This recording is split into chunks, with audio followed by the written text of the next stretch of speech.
All right, go ahead. Hi, I'm Prajna Avalon, and this is your superior self. Prajna, thank you for taking the time to come on the show. This is going to be amazing. And I know you're on a retreat. I know you're in the mountains. I'm Yeah, very surprised that you have internet connection right now. So that's a plus. How are you doing? I'm doing good. Yeah, I'm surprised too.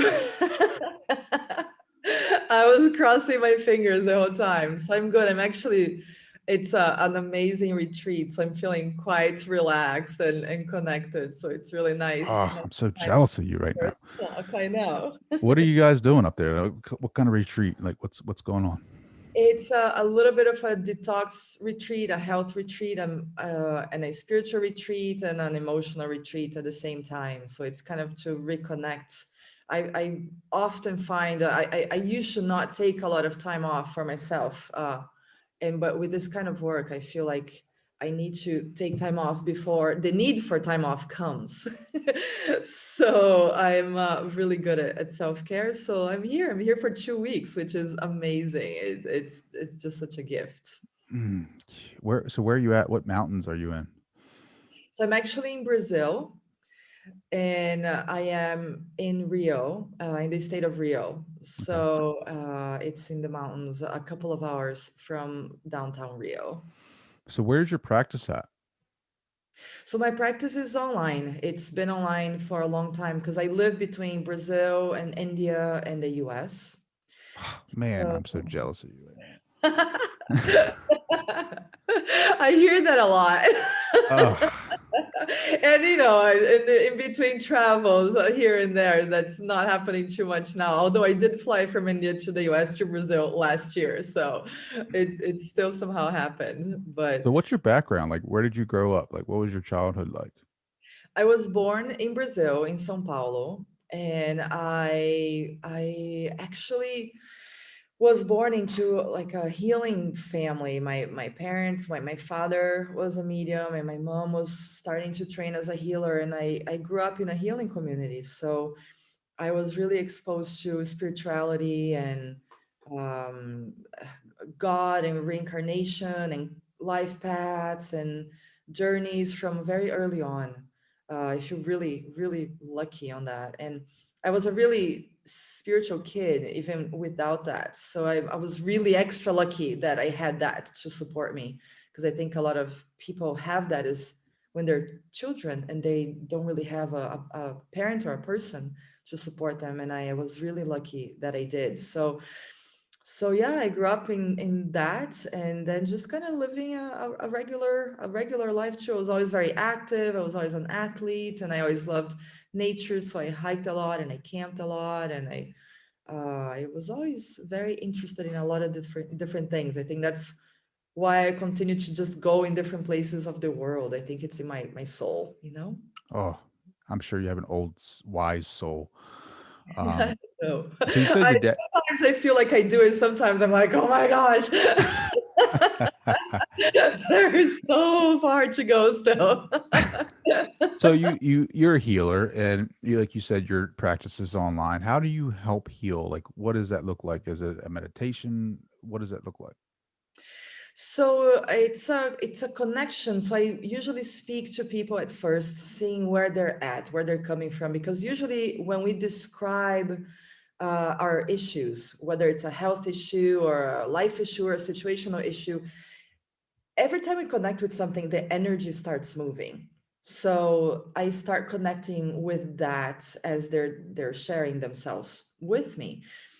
And then when it kind of feels complete, we go into the deeper healing when I really allow the channeled energy to come through. And that means connecting more with my higher self, their or my superior self, their superior self, their guides, their life path. I really allow myself to become a channel for what's meant to come to them. And that can look like working on specific chakras and levels of the energy field, or traumas or past lives or relational cords with people. It can take a whole array of differences, and it usually involves multiple of those things at once. Nothing is one specific thing that you work on and then you're done. Um, And the goal for me is always to get each person to a point where they can walk on their own.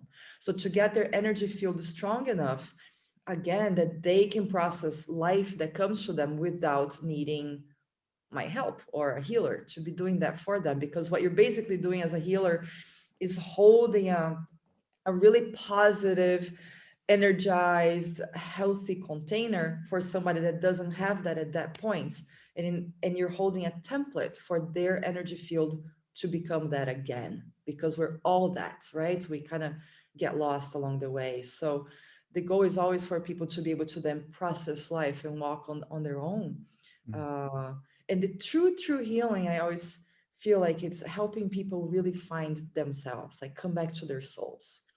you know uh, we start with an issue, a complaint, and then when I continue working with people, the goal is always to help them connect with their soul again. What is their soul saying that I'm never going to be able to know?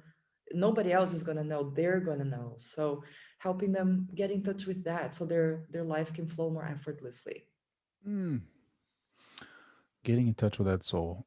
Yeah, because I think, especially in the States, in the Western world, we're a little bit too busy. I mean, even during the pandemic, at first it was very shocking. We were in survival mode and we were trying to figure this thing out. But as it progressed down the timeline, Right. people got very exhausted from it and they were looking for things to do. Like, it was like, yes, we had a great time of peace with ourselves, right? Like, with our Yes. families, and we got to sit alone and sit with our families and get to know them. But then we were like, all right, well, I need something else to do. And we got Yes. antsy again, right? And now we're starting to see more of us coming out of this with the vaccinations, and people are starting to pick back up in their daily routines again. And I don't necessarily like want to get out of it, to be honest with you. Like, Mhm. I enjoy my meditations. I enjoy the slow pace a little bit more. Yes. I love being able to connect with my higher self. I don't get to connect with myself. Everybody thinks that you go to meditation and you connect with your higher self. It's not, in my personal opinion. I don't connect every day. Like, it's tough, right? Like, I'm a human being. Like, I have days that I can get up and feel like I have great visions, and then there's days I get up, I can barely hold a thought. Like, Absolutely. um, I love your work as a healer. I think it's important because the body, like, I've been exposed to so many different types of therapies just through this Mhm. show, like energetic, I bet. like, Yeah. therapies where people are using like vibrations, like tuning forks to find out energy that has been stuck since you're a child, that's been surrounding your body, like I never thought about before. Or I'm Yes. sure you've heard of that, right? Like, Absolutely. do you do that type of therapy as well? Like, have you experienced that therapy at all? With the tuning forks or with Yeah, these with energies? anything like that. Like, I'm very new to this, so I'm sorry if my verbiage is off a little bit, but No problem. Yeah, I think they're all tools, So the baseline is that the energy field has a certain frequency, and each chakra has a certain frequency, and each level of the energy field has a certain frequency. So a tuning fork is a tool that can help you get in touch with that frequency, or a singing bowl, or the Mhm. voice. Some people do singing, as healing. So they're all tools. Like some people use the pendulum to read a chakra, to see it's clockwise, it's counterclockwise, it's elliptical, and all of that. They're all tools. Ultimately, we don't need those. Like the goal is really, if you're really connected to yourself, to the other person, and to the energy, you don't need those tools. So we go back to this energetic connection, which is our true way of connecting. Like when you think of somebody and the person calls you, like you didn't have a tool there. That was true energetic connection right there. That's what I love. That's what the true healing work for me is. Not that the other things are not true healing works, they are also. And I think each person needs to use whatever feels comfortable to them, as long as there is the same result at the end. For me, those things get in the way because I get distracted. I like, I like to close my eyes and just allow things to happen. If I'm focusing on a tuning fork or something, then I'm focusing on that, and I personally lose connection with my deeper self.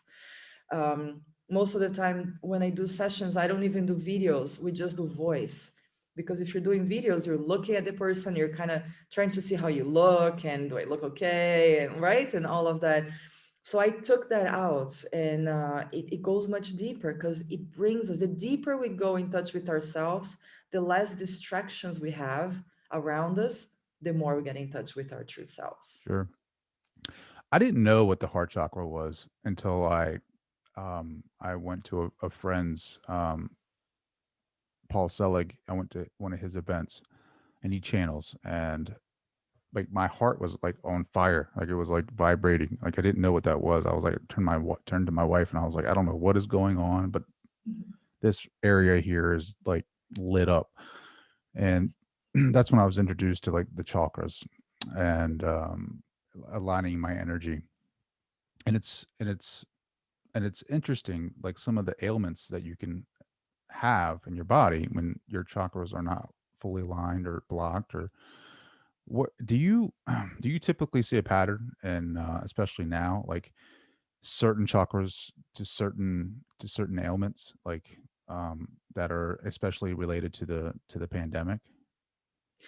Yes, well, the pandemic is causing a lot of fear, right? So fear usually relates to the third chakra, which is the solar plexus chakra, and the first chakra. So the third chakra has to do with how we relate to the world, how the world relates back to us. And the first chakra has to do with safety. So those two chakras are really affected because there's no safety really right now. Nobody knows, none of us knows what's coming. It's still, I mean, there's never really safety, but before we had a false sense of safety, Mm, at least. Now it's kind of like the universe said, okay, let's really teach you the lesson here that there really is no safety. You gotta find it within yourself. And it created this chaos, for us. So the first chakra is getting affected in the third chakra, which creates lack of sleep. There's a lot of insomnia, there's anxiety, there's depression, because first chakra is life force. So when we are scared, if we close the first chakra or diminish the flow of the first chakra, we're diminishing the energy flow to our bodies, right? The main connection is to the grounding, to the earth. All our chakras take in energy, but the first chakra is major. So if you're closing that off because you're a little bit more scared, we're really kind of messing everything up. So then it depends on the person, because if somebody has, let's say, a little bit of a weaker heart chakra for whatever reason, they've had traumas with the heart, with love, with relationships, with family, then they're going to be affected there. If somebody had a weaker throat chakra because of not being able to express themselves or release, they're going to have trouble there. So then it affects each one of our most vulnerable areas. mm. How do you clear that first chakra, like the base? Like, how do you, what is it? I guess I don't want to say easy technique. I guess it's not all easy, but like, as Right. somebody listening to this right now that is interested in this, like, what is something, a method that they could practice? Yeah, so a really simple thing, the thing that will help us always the most is intention. So even more than like knowing how to spin a chakra or not spin a chakra. So I always say to my clients, like, bring your intention to the first chakra. And the first chakra is like, if this is your legs, like the first chakra sits like right here. It faces down and it connects into the earth, right? So imagine the first chakra, which is nice and red, on the first, on the colored levels of the energy field, and imagine that it's connected to the earth, and then feel the connection. Invite safety in. Imagine that you're feeling safer. Invite the safety of the earth to connect. It's really about intending. So I want to feel safe. So my intention goes towards feeling safe. And you can do that. You can do that at home if you feel safe at home. If you don't feel safe at home, then go outside, go to the beach, go to the park, go to walk on the streets. Find a place where you feel safe, and you can even imagine your feet growing roots into the ground, your legs feeling really supported. This might sound like basic techniques, but they're super powerful. They're what I use when I need to feel safer. And the transformation is almost immediate because our natural way is to connect to the earth, Mm, is to feel safe, is to be connected. Our natural way is not to be scared. So when we bring our attention to our natural way of being, it connects. mm, And the more we do it, the stronger it connects. Right? It's kind of like we talked about meditation. One day you connect more, one day less. But if you do it every day, it's always there. Somehow you're always connected to yourself. Right? So it's the same with grounding. One day you're going to feel safer, one day less safe, but keep doing it because there's going to be a baseline there. do you have like um audio on your website, like meditations of this grounding techniques? Do you I'm sell those? actually, it's so funny. I'm actually in the process of creating them now. I've actually noticed that it's such a big need, especially during this pandemic. And many of my clients, they say, "Oh, I go watch you on YouTube because I can hear your voice because it's so calming and grounding." So I'm getting that done on my website very Yeah, you soon. have a very powerful voice, or a very soothing voice as well, and I think that people need to hear that. Like, I would listen to that, like, if I was in a safe setting or a place that, I felt grounded, like, I would listen to that. I mean, for sure. Like, I just feel like you could, you can definitely help out a lot of people by doing that. Yeah, thank you. And it's all in the vibration too. So that's again like the work of a healer. So right now I'm grounded. I'm prepared, I'm grounded, I'm here with you. So my voice and my transmits my presence and transmits the vibration that I'm holding, and then you feel it. Well, can you read people's energy by just looking at them? Can you do that? Is that the type of gift that you have, or is it you have to feel their vibration? I usually, so it was kind of like a process. So when I was a child and a teenager, my ability to read people's energies and people's minds and people's futures was insane. But it made my life very disturbing because I never had peace. Like I always was connecting with something. So I learned to shut it down or kind of put a boundary on it and only really connect when I'm working. So when the person is giving me permission and when I'm working with them, because I also don't find it ethical to be reading people's energy fields just Sure, without their permissions, because it's their privacy, it's who they sure. are. But you can't help it. If somebody comes and there's something really having them, I feel it. Or if somebody's really anxious, I feel it. But I don't read them. I only do that if I'm really working with somebody. So you can see futures, and I mean, so did you get that from your dad? Know if I got that. I probably got some of that from my dad. We used to play a lot, my dad and I, like psychic games. Like I don't know, he would get like a deck of cards and I would sit in front of him and he would hold a deck of cards and he would be like, which card is this? What card is this? What card is this? What card is this? So he would help train me and develop my ability. Or we would, or we would need to find an object and we would connect with the energy of that object and trace to where he was. So he really helped me a lot. But I think from what I hear, my parents and my family say that I had that from very, very, very young, that I was saying things and seeing things and doing things that they didn't even know how to deal with. They had to Mhm. get help in how to help me have space to be myself. What were you seeing? Like, friends on the other side, that kind of stuff? Like, or was it I visions? saw a lot of friends on the other side. It was too much. A lot of the times I had out of body experiences very often, and I sometimes I did see people's futures, which I don't like that, and I never did like that. Or I would. My premonitions were very strong, and or I would know that people were sick, or I just had a lot of knowing. There was a lot of knowing, but it was a lot of responsibility.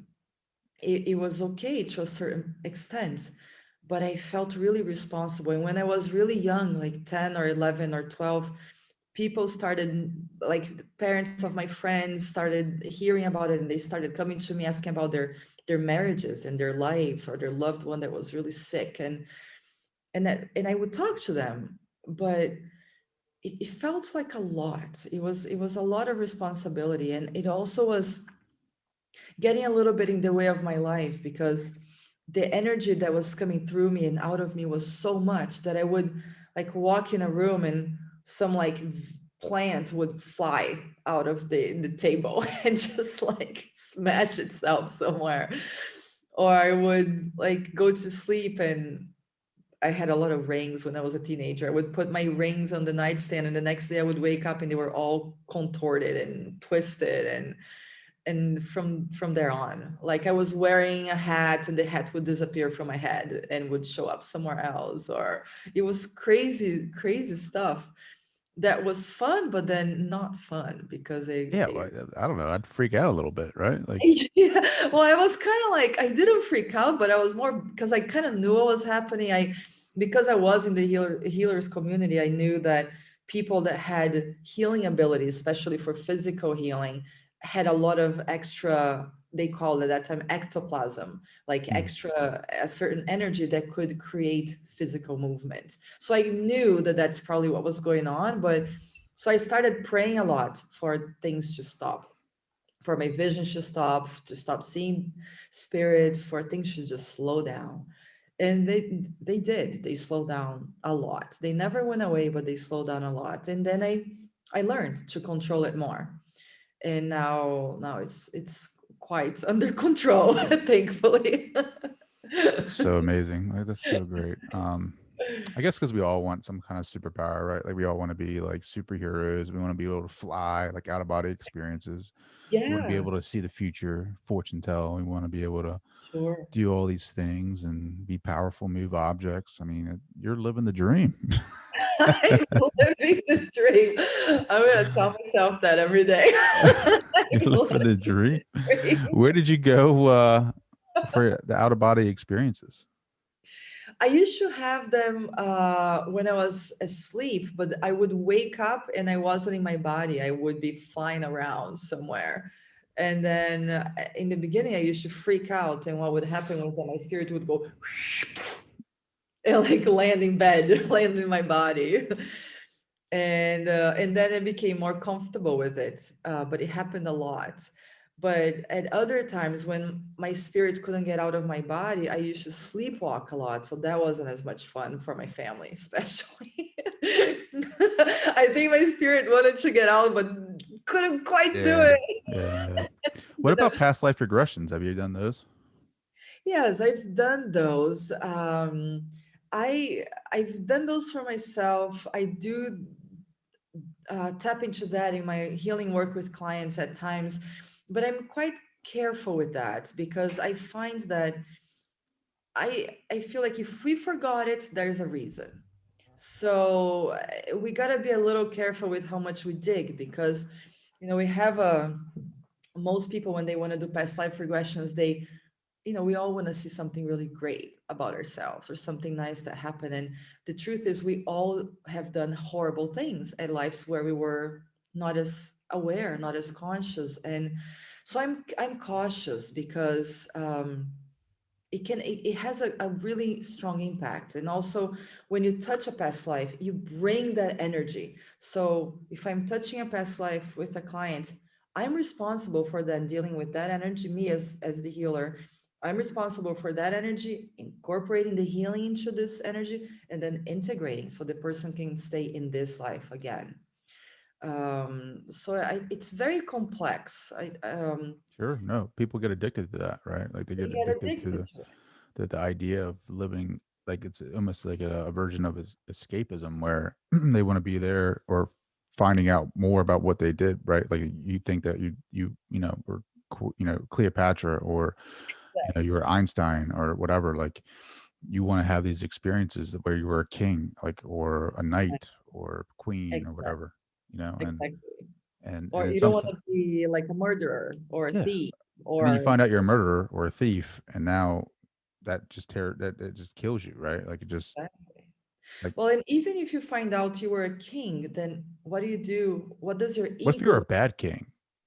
What if you're a bad king? Exactly. Like, what do you do? I feel like we have so much on our hands just dealing with this lifetime.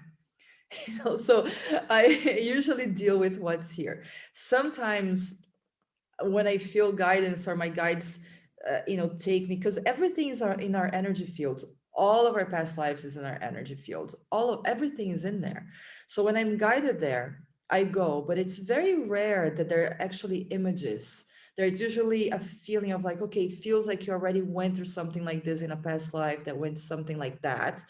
But to me, to my work, I find it important that it's always related to a purpose. Why are we touching on that? If it's going to serve for the healing now, for understanding, because some people have situations in lives that they really cannot explain, they don't understand, and sometimes we gotta heal something from before, but then that's a good reason. Now, seeing a past life just for the sake of seeing a past life, then I'm not sure. I'm not sure I really am for that. Yeah.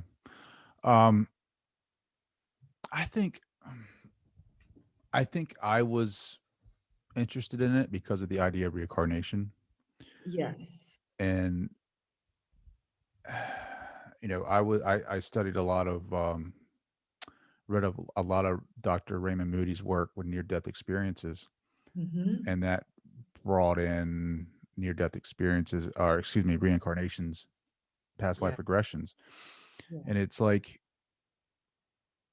I wanted to research that. I wanted to do. I haven't done one officially. Like I've done a couple where I think for my own my own meditations, but I wanted to experience them because I wanted to see if there was a pattern that I'm missing in this life. Like I wanted to, like you were talking about with like healing, or because I believe like our problems or our issues that we have keep reoccurring. Like it's a big Yeah. circle.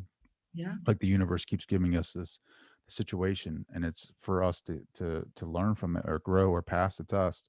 And if we Mhm. don't, then it eventually just keeps coming at us until we pass. It's like, you keep getting, you won't pass fifth grade until you pass every every subject. And I kind of look at it like that. And Yeah.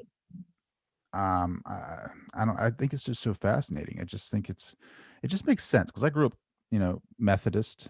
um Mhm. and now my children are growing up Catholic, and Mhm. um I'm all about Jesus and his life. Mhm. I believe that he was teaching us, and this is just my personal philosophy. I think he was teaching us, showing his life, like the power that we are as as a son of God ourselves, son of, and we are that power that Jesus was, and he was teaching us how we can be as well. And we mistakenly turned it into this dogma where we have to obey, and we're not worthy enough, and we don't have that power, and that we have to be perfect in order to receive love. And I think he was, through the crucifixion, which in my opinion is, the death of the ego, and then the resurrection, the transcendence of that, and then experience, it just, I'm not going to go into that, but Mhm. reincarnation was something new, and then it started making sense, and then it led to different philosophies, different ideas, different experiences, and it's very fascinating. Like your work with energy, like I didn't think that we were all energy. Yeah, um yeah. I mean, we're energy before we are a body. The energy field actually is created. The physical body is molded after the energy field. So it precedes the body. So everything that happens in the body is already happening in the energy field. Everything. I mean, I'm not talking about if you stub your toe or something that happened in the physical, but major things in our lives, including all diseases, it's in the energy field before it reaches the physical body every single time. So taking care of the energy field, I feel like at some point is going to be what everybody's going to be doing. Just like we're sleeping, we're eating, we're breathing, we're drinking water, we're going to be taking care of our energy fields, because it's a huge part of what it's really what maintains us healthy, for the most part. It's all, it's, we are a spirit, we are energy. Our bodies are just molded after that, temporarily while we're here. This current world we're in right now. This current world, exactly. And you're right. I mean, with the reincarnation, everything connects. Everything is connected. It's like what, you meet somebody, you feel like you already know them, or you Mhm. meet somebody and you're like, don't like them right away. I mean, there's stuff there. Things are there. Um, so it's all. I mean, it's all extremely fascinating, complex, and wonderful. And the wonderful thing is that there's so much in our reach to do right now, to reach this superior self, to reach our true selves, our essence, our happiness. There's so much that we can do. It's, we're learning more and more and more about it, and being able to do it more ourselves. So it's an amazing time for personal work and for growth, I find. Yeah, you're just you get your hands into everything. Like I just love it.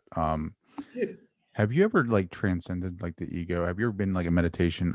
You're in a retreat now, but have you ever like experienced like those what India talks about like nirvana and those places of enlightenment and that feeling of oneness, emptiness of Zen? Like, have you ever felt those places? I have felt them. I felt them while on meditation sometimes. The one time I actually mostly felt it was, I did have a near death experience one time where I left my body and It I. just keeps getting better. This interview, it just keeps getting better. Okay, so how many hours do we have? I was talking to somebody earlier today. He's like, you gotta write a book about your life because it's really amazing. So tell me about the near death experience. Yeah, so my experience was, so I was very sick. I had Lyme disease, and I got to the very end with Lyme disease, and my spirit left my body. I knew it was leaving, and I could tell it was leaving. I was feeling it was leaving, and I could see the loved ones coming. I could feel it. I could feel my organs and my breathing slowing down and all of that. And I was like, well, okay, I guess we're dying, And I remembered actually a Buddhist monk that I heard a lecture from once, and he said that Buddhists, they practice what's called conscious dying, which, and they believe that if you really become, if you don't freak out, even if you stay really present, even with your pain, with whatever is going on, it's much easier for you to transcend on the other side. So I was like, I am gonna die in the best possible way that I'm going to do. um, so what happened was my energy, my spirits left the body, and instead of being received by the spirits or whatever, it went up, and and I met some beings of light. There were three beings of light. They actually presented themselves as spheres. They were three golden spheres of light. And at that moment, there was no ego. There was a connection with everything. It was like as if I were in the center of the universe, and there were lines of light crossing, and I could sense that each line of light was connected to a situation and a person and a family and a country, and they were all going through everything, and they each carried. I don't know if they were memories or current events, or but they each carried something, and at that point everything made sense. I felt completely peaceful. Nothing, there was no worries, there was no pain, there was no thinking, there was no ego. Everything felt But were amazing. you did you feel like you were yourself? Like that's what worries me is like when we, and this is something I got to get over. Like if when I die, like will Dre dissolve and like will I have that awareness? Yeah. No, I felt myself completely. I felt more expanded. I went from this Prajna that is molded to being this life to the Prajna that has lived everything before. I went into my expanded consciousness, but I was me, even though I felt everything. So my what I my understanding is that we don't merge as in losing who we are and just not like a drop of water that goes into the ocean and becomes everything. Like I still was me, but I was like right now I feel me. I'm here, right? I'm in more in my ego, I'm in my presence. There I wasn't. I was my consciousness, but it was somewhat somehow all connected at the same time. Mhm. Do you think we feel like you said your collective consciousness of all you ever were? Like, did you have like remembrance of past lives there too, of everything that I you've been? did it there, not in that experience. I more felt almost like as if my wisdom expanded 100-fold, my knowing expanded, my Did you bring anything back? Like, did you besides that? Like, did you bring anything back with you as far as knowing like the universal, whatever wisdom that was given to you, like the theory of relativity? I don't think I would want that, but so I didn't come back with that. But what I brought back that's still in me is that feeling. It changed me forever. Like that peace that I felt, I still feel. Not the same way, but it's in here. That feeling of connection is still here. Like that connecting with those beings that we didn't speak. I mean, they were balls of light. I didn't even see what there was. We connected through, I don't even want to say it was through thoughts, because I don't think it was through thinking. I think it was a vibration. That feeling I still have. So I feel like that's the gift that I came back with. And I truly feel that that's a lot of what all of us are in the process of connecting with more. So I feel like I came back with that gift so that I can help impart that. Because if I hold that vibration, like I was saying, the healer holds the template for the person, right? So if I have this in me, then if you're hearing me, you're feeling that somehow. If I'm working with somebody, they're feeling that somehow. And I feel that that's a big reason why I went and I came back, so that I could truly remember that myself and bring it back to help others remember here also. Mm.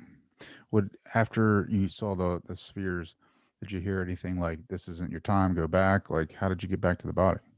It was actually the opposite. I said, listen, it's not my time. I'm too young. Oh, that's funny. That's hilarious. And they at first they said no, it's your time, like your body has reached the point that it's done. I forget exactly what they said, and I said, and I accepted it, but there was part of me that felt it wasn't my time. I said, and I kept saying to them, I'm really young, I have so much life ahead of me, I'm a healer, I have so many people that I can help, I can still reach so many people, please allow me to go back. And they said no a few times, and then I asked, but I was really asking from my heart. I said uh, I just really need to go back. There's so much work and so much to help, so much to be, so much to learn, everything. And they kind of had, which this is my interpretation, so I feel like they had a conference somehow. And one of them left and kind of had a conference somehow somewhere, and I could sense it but I couldn't feel it, and he came back. And then he got the permission somehow for me to come back, and but basically I was going to reincarnate in the same body, but it was going to be different, which I still don't know what that means really exactly. um and he said, the condition is that anytime, uh, you have to say yes to your work and to your healing work from now on every time, Hmm. because I had said no many times in the past, in different things, and he said you can't say no anymore, you have to say yes, and your life will maintain. And I thought about it, and I knew it was a big deal because I didn't know what that meant. I didn't know what the yeses were going to be for. And I said okay, and when I said okay, it was like this and then I woke up, and then slowly was a recovery time, but that's what happened. So here I am. So people like you say, hey, would you like to be interviewed, and I say yes. So is that what the yes is? Is that what you have to say yes to? Like, Anything Well, like I that? feel like, I have the opportunity of being back here, and I asked to be back here for work, for healing work, for really, being the best I can be and helping others the best I can possibly help. So I do, and that is what I always wanted to do. I love working as a healer, being this channel. I love what I have the opportunity to do. So I truly Mm. want to make the best use of this body, this life, and this time here again for that, in whatever way it shows up, Oh, that's whatever amazing. way. Did it feel like a dream state at all? Like, did you feel like, how we dream, like, especially if you're lucid in a dream, like, it just, did it feel like that? Or was it like, how did that feel, that reality, or I guess different consciousness when you left your body? It felt very real to me because I think when I left and I went to that consciousness, that is the real me. So I was back to being the real me. So it felt very real. And I felt very comfortable. Like I was like, wow, I died, right? And they're like, yes. And I was talking with them, and it was real. It was what was the most real. This doesn't feel very real to me Really? sometimes. Yes. This is crazy to me because it's, I look around and I'm like, man, it's pretty real to me. For me, it's pretty real, but like for me, sometimes I'm like driving and I'm like, oh, this is so frustrating. It takes so long to get from one place to the other, and it's so encapsulating. And I have, I've always had this. I have these memories of being able to move really fast from one place to another. And so this reality to me feels very unreal. Mm. I most of the time I adapt to being here. I don't feel like this, but at times, like right now that I'm describing this to you and I'm looking around this room, like, oh my God, this is so constricted. This- so I What did go that back and what did that forth. expansion feel like when you were out of the body? What did it feel like? It felt, I don't know, it felt like oneness, but not oneness in the sense that you disappear. It felt like I could connect with everything. It felt like everything was there and I was there and I was a part of everything. It's very hard to explain, or Sure. it's hard to put into words because we don't have that here. There's nothing in this reality that really I can say, oh, it's kind of like when you feel this. It's not like anything, not even the meditations that I felt. It was because the meditations, when I feel that expanded consciousness, I'm still somehow here. And at that point, I wasn't. So I was there. So I was back to being me. So it felt really real, but very peaceful. It was like there were no sounds. It was very quiet, but there were all of this there was all this information that was coming from everywhere, but it didn't bother me because that's how it was there. And the conversations that we were having were it was probably like the speed of light, uh but it was like I'm talking to you, but it probably happened within a second. um it's just so it And was you were probably a sphere too, right? I mean, like, just think about that. Like, we think I don't know what I was. You know what? Nobody ever never asked me this, and I've never thought of this. I don't know what I was. I definitely wasn't a body. I just remember, I don't know what I was actually. I just remember looking at them and saying, wow, they're spears. but isn't it nuts though? Like, the only time I get to, like, when I dream, and I've had very vivid dreams, and it's like, if you think that's real when you're dreaming. Like, Yes, you think that's real, and then you wake up and you're like, "Oh man, it was a dream." But in the dream, you think you don't even realize you're dreaming. It's weird. exactly. It's so weird. And then I wonder, was that not real? Like maybe you're getting in touch with something that was real right there. And that's why it feels so real. That's why I love it, because it's also complex. It's also, it fascinates me. It's something that I feel like, I mean, I've been doing this for, I think it's like 23 years now. And I'm still learning all the time. Like there's sometimes I'm in a healing and the guides guide me to do something that I've never done. I'm like, I don't even know what this is, but okay.